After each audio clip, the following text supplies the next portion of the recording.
On est d'Afret Amoud Aleph en haut de la page. Nema Anetanae qu'Anetanae. Est-ce qu'on va dire que c'est Tanaïm ou comme c'est Tanaïm? Donc on vient de voir une marloquette Tanaïm. Est-ce que Touma Outra Betsibo ou bien Touma Dechouya Betsibo? On essaye d'apporter une autre marloquette et on va dire que ça dépend de la marloquette de Touma Outra ou Dechouya. Netanya Echadze Vechadze Mazin Alav Kashiva. Donc ou bien le Kohen Gadol avant Yom Kippour pendant 7 jours, ou bien le Kohen Asara Fet Apara pendant 7 jours. On était Mazin Alav Kol Shiva. On aspergeait sur eux de l'eau de khatat, donc de la paradouma pendant 7 jours, mikol khataot shayusham, de toutes les khataot existantes qu'on n'avait jamais fait. Ça c'est selon Rabbi Meir. Rabbi Yossi Omer, Mazin Alav, Rabbi Yossi dit non, il n'y a pas besoin. On doit asperger sur lui seulement le 3e jour et le 7e jour. Donc le Kohen Gadol avant Yom Kippour et le Kohen Asara Fet Apara. Rabbi Chanina Zgan HaKohanim Omer, Kohen Asara Fet Apara, Mazin Alav Kol Shiva. Lui il fait une différence. Il dit le Kohen qui est Asara Fet Apara, lui on aspergeait pendant 7 jours. Mais le Kohen Gadol avant Yom Kippour, Mazin Alav lui c'était seulement le 3e et le 7e jour. Donc il y a un dit normalement que quelqu'un qui devient tamémet, il a touché un mort, pendant une semaine il est tamé, pendant 7 jours il est tamé, et pendant ces 7 jours-là, on doit l'asperger le 3e jour, le 16e jour, après il se trompe à migvé, après il est tard le soir. Et ici, donc ce Kohen, on a un safek en quelque sorte, est-ce qu'il est tamé ou pas, donc on asperge pendant 7 jours, ou bien le 3e jour, le 13e jour. Donc Malik Sey expliquait la marloquette. Maïla Bak Amifligen, n'est-ce pas que c'est ça la marloquette entre Rabbi Meir et Rabbi Yossi, que Rabbi Meir il pense que Touma Dechouya et Betsibo. Rabbi Meir il pense que si jamais le Kohen il est tamé, bah c'est pas bien, c'est seulement un Bediavad, Touma Dechouya et Betsibo, donc on va tout faire pour qu'il soit tahor. C'est pour ça qu'on va l'asperger tous les jours pour mettre toutes les chances de notre côté pour qu'il soit complètement tahor. Parce que peut-être que lui il a été tamé, peut-être qu'il est devenu tamé juste avant les 7 jours, ou peut-être qu'il est devenu tamé 2 jours avant les 7 jours, peut-être qu'il est devenu tamé 3 jours avant les 7 jours, et donc on aura besoin de l'asperger tous les jours. Et donc Rabbi Meir, il est mahmir, il est recherche qu'il est tamé au maximum, parce que s'il est tamé, alors c'est un bédiavad, c'est pour ça qu'on fait tout pour qu'il soit tort. Donc Rabbi Meir, il pense que Touma Dechouya Betsibo. Et Rabbi aussi, lui, il pense que non. Rabbi aussi, ça va, Touma Outra Betsibo. Il pense que Touma Outra Betsibo. Donc c'est pour ça qu'il n'y a pas besoin de faire tous les jours. Donc ma demande, Vetisbera, il va Rabbi aussi et Teri Betsibo, Razak Lalamali. Les filles Rabbi aussi, si tu penses que Touma Outra Betsibo, alors Bichlal, pourquoi il y a besoin d'asperger le Kohen? C'est bon, de toute façon, il va faire un korban tzibour. Donc au pire il est tamé, c'est pas très grave, c'est un échatrila même s'il est tamé. Alors la Gemara dit non. Et là dès que poule alman et tanaï savré touma dechouya betzibour. Donc en fait ben les firabim ben les firabi aussi touma dechouya. Alors c'est quoi la marque 4 rabim rabi aussi, c'est autre chose. Rabbi kamifleg. Rabbi mir savoir amrinan vila bismana mitzvah. Rabbi aussi savoir lo amrinan vila bismana mitzvah. La marque c'est est-ce que il y a une mitzvah de se tromper en son temps ou non? C'est-à-dire que quand quelqu'un il est tamé pendant 7 jours, est-ce qu'il va se tromper le 7e jour automatiquement ou non? S'il a décalé, il s'est trompé le 8e, ben c'est pas grave. Alors, c'est sûr qu'on peut se tromper le 8e, mais est-ce qu'il y a une mitzvah de se tromper le 7e?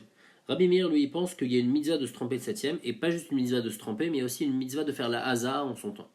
Donc, si jamais lui, il est devenu tamé, par exemple, ce Kohen Gadol, pas juste avant il est devenu tamé la veille des 7 jours. Donc, s'il est devenu tamé la veille des 7 jours, donc le 7e jour, le premier des 7 jours, c'est déjà son 2e jour. Et après le lendemain, c'est son 3e jour. Et son 3e jour, il faut qu'il fasse une haza à la tzad qu'il était tamé la veille.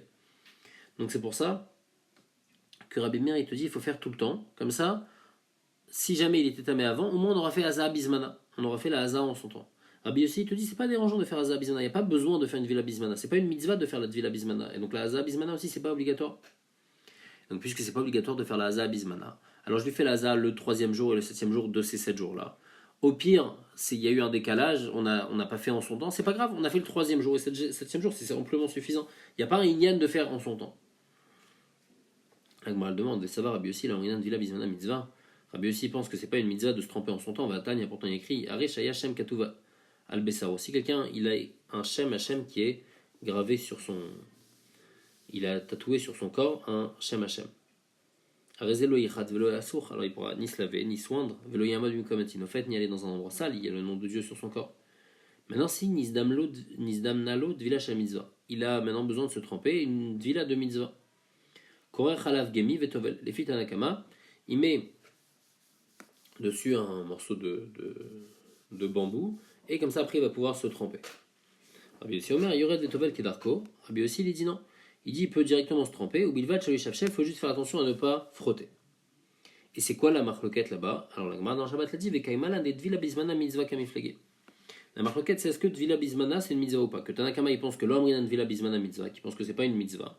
Mais Rabbi si ça va, Amrinan Dvila Bismana Mitzvah. Parce que là-bas, la marloquette, c'est est-ce que même les Rabbi aussi, quand il va pas complètement découvrir avec le Shem Hashem, il met la main dessus. Et donc les Fir Chachamim, c'est pas suffisant de mettre la main, il faut attacher quelque chose. Pourquoi? De peur que, après, quand il va se tremper, il va enlever la main, il va oublier, il va enlever la main. Et Rabbi aussi, lui, il n'a pas ce rachash là. Pourquoi il n'a pas ce rachash? Parce que Rabbi aussi, il te dit, le temps qu'il cherche un gémi ou le temps qu'il cherche autre chose, il va pas faire la tvila en son temps. C'est pour ça que c'est pas bon, on lui permet de mettre la main sur le Shem Hashem, comme ça il va se tremper en son temps. Parce que Rabbi aussi pense que tvila bismana mitzvah. Alors que Chachamim, il pense que tvila bismana, c'est pas une mitzvah. Et puisque c'est pas une mitzvah, puisque c'est pas obligatoire, alors on pourra décaler au lendemain et on préfère qu'il cherche un gémi, qu'il cherche quelque chose pour couvrir le Shem Hashem. Donc on voit que Rabbi aussi, en tous les cas, il pense que tvila bismana mitzvah, ça va pas avec ce qu'on a expliqué ici. Agmara dit non. Ben Medekula Alma la Netane Amrinan Dvila Bismana Mitzvah. Ben Efi Rabbi aussi, Ben Efi Rabbi Mir ici, Dvila Bismana Mitzvah. Alors c'est quoi la marloquette ici entre Rabbi Mir et Rabbi aussi? Est-ce qu'il faut faire une aza pendant les 7 jours ou que le 3e et 7 jours? Et 7e jour, Rabbi Mir, ça va en Makshinan Aza et Dvila. Rabbi Mir, il pense qu'on fait un Hekesh entre Aza et Dvila. Mais Rabbi aussi, ça va le Makshinan Aza et Dvila. Rabbi aussi, il pense qu'on fait pas ce Hekesh là entre Aza et Dvila. C'est-à-dire, tout le monde est d'accord que la Dvila, il faut qu'elle soit en son temps. Mais est-ce que la Haza aussi elle doit être en son temps? Ça c'est pas écrit. La Dvila elle doit être en son temps, donc Rabbi aussi il est d'accord que la Dvila doit être en son temps, comme on a vu dans le Gemi, là-bas il n'y a pas besoin de mettre de Gemi. Mais que la Haza doit être en son temps, Rabbi aussi te dit il n'y a pas besoin. Donc c'est suffisant de faire la Haza le 3e jour et le 7e jour. Rabbi Meir il te dit non, il y a une mitzvah que la Haza elle soit aussi en son temps, parce qu'il y a un cache entre la Haza et la Dvila, et donc la Haza aussi on devra la faire tous les jours, pour le cas on ne sait jamais si jamais il était tamé 2 jours avant ou 3 jours avant. Comme ça tombe vraiment le 3e jour de la Touma. Parce qu'il y a une mitzvah de faire pile en son temps, de faire la Hazab et Bismana. La Gemara demande, et c'est quoi le pshat de Rabbi Chanan Sgan HaKohanim? Rabbi Chanan Sgan HaKohanim, lui, il avait dit que pour le Kohen Gadol, avant Yom Kippour, il y a besoin de faire que le 3e et 7e jour. Pour le Kohen Asaraf et Tabra, il y a besoin de faire tous les jours. Alors la Gemara demande, Imakish Hazal et Dvila, si il fait une cache entre Hazal et Dvila, fait le Kohen Be Yom Kippourim, même le Kohen à Yom Kippour, il faut le faire tous les jours. Et s'il ne fait pas le cache entre Hazal et Dvila, donc Hazal Bismana, c'est pas une mitzvah. Afil Kohen Asaraf et Tabra, Namilo. Alors même le Kohen qui sera fait à para, non. L'Agmara dit Léolam lo makish. Bémet il n'est pas makish, il ne fait pas de cache entre les deux, donc il n'y a pas un ignan de faire la za en son temps. Ah alors pourquoi le Kohen sera fait à para il faut faire pendant les 7 jours? Kohen sera fait à para ma'ala be'alma. C'est juste une ma'ala, c'est juste quelque chose en plus qu'on fait que le Kohen sera fait à para. Il doit faire ça, mais Bémet il n'y a pas de ignan, puisque de toute façon Azha Bismana Lav Mitzvahi. Donc il n'y a pas de inyan de faire ça. On fait ça juste ma'ala be'alma. On a dit il y a plusieurs ma'alot qu'on faisait pour la paradouma. La Gemara dit Keman azla adetanu rabanan. Comme qui va ce qui est écrit dans cette braïta. En ben Kohen asaref atapara les Kohen gadol bayom kippourim. Il n'y a pas de différence entre le Kohen qui brûle la para et le Kohen de Yom Kippour. Et là chez Zé pris château les Gdusha ve'echa va Kohanim no gimbo. Le Kohen de Yom Kippour, pourquoi on le sépare? On le sépare pour la Gdusha, pour qu'il puisse rentrer dans le Machane Shrina, pour qu'il soit kadosh. Et il n'y a pas besoin de le séparer des autres Kohanim. Les autres Kohanim peuvent aller le voir. Parce que comme il sait qu'il va aller dans la Gdusha, il va jamais, de lui-même, il va être sérieux et il ne va pas commencer à blaguer ou rigoler. Alors que l'autre, pris château les Tahara, l'autre, pourquoi il va, on est pour château pour la Tahara, pour qu'il soit le plus pur possible pour faire la paradouma. Mais c'est pas quelque chose qui est en rapport avec la Gdusha. Il va pas dans un endroit kadosh. Il va juste faire quelque chose, il faut que il soit le plus tahor. Et donc c'est pour ça que Enecha va Kohanim no Gimbo. Faut pas que ses frères les Kohanim viennent parce qu'après il va se déconcentrer. Il va pas faire attention parce que lui il n'est pas concentré à la Gdusha, il va aller dans un endroit kadosh. Non, lui ce qu'il a en tête c'est il faut que je fasse attention à la Tahara. Et donc c'est pour ça qu'il faut pas que ses Echa va Kohanim viennent le voir. La Gemara elle dit Keman, ça va comme qui? Au Rabbi Meir, au Rabbi aussi, ça peut aller ou les Firabim ou les Firabim aussi, mais ça peut pas aller comme Rabbi Chanan Sgan HaKohanim. Pourquoi? Parce que les Firabim Chanan Sgan HaKohanim, il y a une autre différence entre Kohen Asaraf et Tapara et Kohen Gadol. De Yom Kippour à Ikanamiya, que Kohen Asaraf et Tapara, on fait la Haza pendant 7 jours, alors que le Kohen Gadol à Yom Kippour, on fait pas la Haza pendant 7 jours. Donc cette Braïta ne va pas comme Rabbi Chanan Sgan HaKohanim, elle va ou bien comme Rabbi Meir qu'on fait tous les jours, ben les Kohen Gadol Asaraf et Tapara, même pour le Kohen à Yom Kippour, ou bien les Firabim aussi qui dit qu'on fait que le 3e et le 7e jour. Maintenant, on va demander les filles Rabbi Meir. Donc, les filles Rabbi Meir, on a dit on fait une Haza tous les jours. Pas de kifler Rabbi aussi, Rabbi Hanina. Il dit je comprends pourquoi je vais faire le premier. Bishlam Arishon, le premier jour. Shema Shlishi, peut-être c'est le 3e jour. C'est-à-dire peut-être qu'il y a 2 jours de ça, il est devenu Tamémet. Et donc aujourd'hui, on est le 3e jour. Donc on lui fait une aspersion le premier jour. À la tzad que peut-être ce premier jour-là, c'est son 3e jour après sa Touma. Le 2e jour aussi, Shema Shlishi. Peut-être qu'il est devenu Tamé. Il y a un jour, Et donc s'il est devenu tamé il y a un jour, alors là aujourd'hui c'est son troisième jour. Et donc c'est pour ça qu'on va asperger. Shlishi, le troisième jour aussi. Chez ma Shlishi, peut-être que c'est son troisième jour, peut-être qu'il est devenu tamé juste avant de rentrer en, en Prisha, juste avant qu'il commence ses 7 jours. Donc peut-être que son troisième jour c'est son troisième jour de Touma. Donc c'est pour ça qu'il faut l'asperger le troisième jour. Hamishi, le cinquième jour. Peut-être que le cinquième jour c'est son septième jour. Parce que si son premier jour c'était son troisième jour de Touma, alors si on fait le calcul, après son cinquième jour, c'est son septième jour de Touma. Donc c'est pour ça qu'on dit, il faut faire la Haza, le troisième, le premier et le cinquième. Comme ça, on a le premier et le cinquième, ça correspond au troisième et septième de Touma. Le sixième aussi, chez Majvi, peut-être que le sixième c'est le septième jour de Touma. Et donc comme ça, on aura fait le deuxième et le sixième qui correspondent au troisième et sixième et septième. Et je vis chez Majvi. Et le septième, peut-être qu'il est devenu tamé juste avant d'être dans la Lishkat Paredrin. Et donc, il va avoir besoin d'une Haza le troisième jour et le septième jour. Donc, on comprend tous les jours pourquoi il faut faire. Le premier, deuxième et troisième, peut-être que c'est le troisième jour après sa Touma. Et le 5, 6, 7, peut-être que c'est le septième jour après la Touma et donc il faut faire une Haza. Mais le problème, c'est qu'on ne comprend pas pourquoi le quatrième jour, il y a besoin de faire une Haza. Et la Révi, la Mali, pourquoi le quatrième jour, il y a besoin de l'asperger. Azak, la lobeshlishi kalesafouke, lobeshvi kalesafouke. C'est sûr que c'est pas le troisième jour de sa Touma, parce que lui, ça fait déjà 4 jours qu'il est complètement séparé de Touma. Donc c'est sûr que c'est pas son troisième jour de Touma. Et c'est sûr non plus que c'est pas son septième. C'est-à-dire, c'est possible que ça soit son septième. Mais on n'a pas fait une Haza il y a 3 jours. C'est-à-dire que quand on a dit pour un tmètre, on doit faire une Haza le 3 et le 7, si on n'a pas fait une Haza le 3, la Haza du 7, elle sert strictement à rien. Donc même si tu me dis que le mercredi, le Yom Revi, c'est son quatrième jour, c'est son septième jour de Touma. Mais de toutes les façons, on lui a pas fait une Haza avant Beyom Shlishi. Donc cette Haza, elle sert à rien. Donc ce Yom Revi, il n'y a aucune raison de lui faire une Haza à ce moment-là. C'est sûr que c'est pas son troisième jour de Touma parce que il est séparé depuis 3 jours. C'est sûr que c'est pas son septième jour de Touma parce qu'on ne l'a pas aspergé au troisième jour.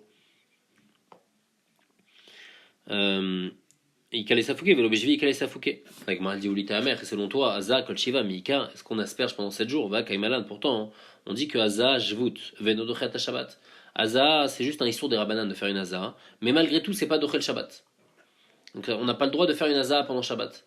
Alors comment tu dis qu'on fait 7 jours? C'est pas vraiment 7 jours. Et là, qu'est-ce que tu dois dire? Shiva, les bar mi Shabbat, c'est 7 jours, à part le jour du Shabbat. Alors ici aussi, quand on a dit pendant les 7 jours, on fait la Zah, Hanami, Shiva, les bar merivi. 7 jours, c'est à part le quatrième jour, et Inachanami, ben le quatrième jour, on ne fait pas de Haza pour le Kohen Gadol, ou pour le Kohen Asrafet Apara, les Firabémir, on fait seulement les jours 1, 2, 3, et 5, 6, 7, mais le quatrième, on ne fait pas. Amarava, Rava dit, c'est pour ça, hein. Il car Kohen Gadol Beyom Kippourim, le Kohen Gadol avant Yom Kippour, Delo Bedinan Talia Milta, ça dépend pas de nous quand est-ce que Yom Kippour il tombe. Et la Bekiva Deirecha Talia Milta, ça dépend par rapport à la lune quand est-ce que Yom Kippour va tomber. Alors Betlata Betishri Baile Afrouché. De toutes les façons, lui à Yom Kippour, c'est le 3 Tishri qu'on doit être Mafrishoto. Kol Echad et Mitrame et Tlata Betishri Mafrishinale. N'importe quelle date que ça tombe, on va le séparer. Et donc après, pour le Kohen Gadol de Yom Kippour, il va pouvoir rater 2 jours. Parce que peut-être qu'il va rater le Shabbat, on fait pas de hasard le Shabbat, on a dit. Et peut-être qu'il va rater aussi le quatrième jour, parce que le quatrième jour on fait pas. Donc c'est possible que le Kohen Gadol pendant 2 jours il va pas faire.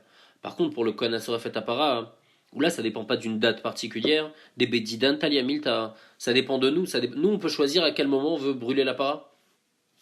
Donc, puisque ça dépend de nous, alors vaut mieux choisir un jour où on va pas perdre le Shabbat, c'est-à-dire vaut mieux choisir Mafrishinane Berevi Shabbat, vaut mieux être Mafrishoto le mercredi.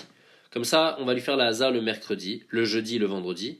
Et le quatrième jour, ça va être Shabbat. Qui rid et nitreme et revi shelo Shabbat. Comme ça, son quatrième jour, ça va être Shabbat. Et donc, comme on a expliqué, le quatrième jour, il n'y a pas besoin de faire Haza.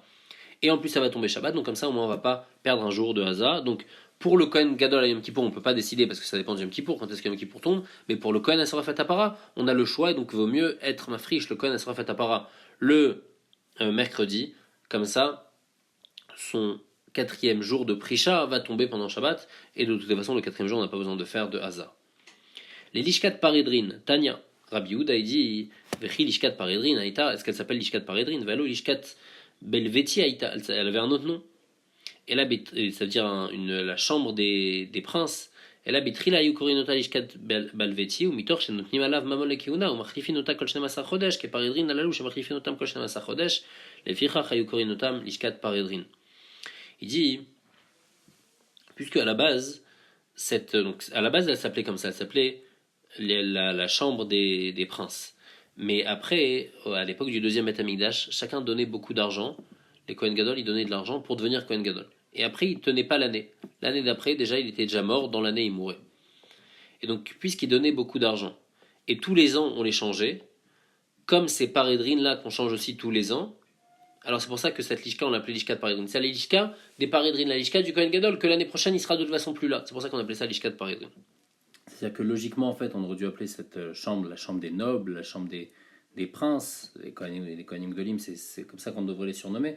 Mais non, ils ont été nommés Parédrine, c'est des responsables royaux, mais qui sont beaucoup plus bas et qui ont changé chaque année. Pourquoi on a appelé comme ça? Parce qu'à un certain moment, tous les Kohanim Gdolim, chaque année, on devait changer de Kohen Gadol à cause du fait qu'ils n'étaient pas bien et juste ils achetaient leur place de Kehuna.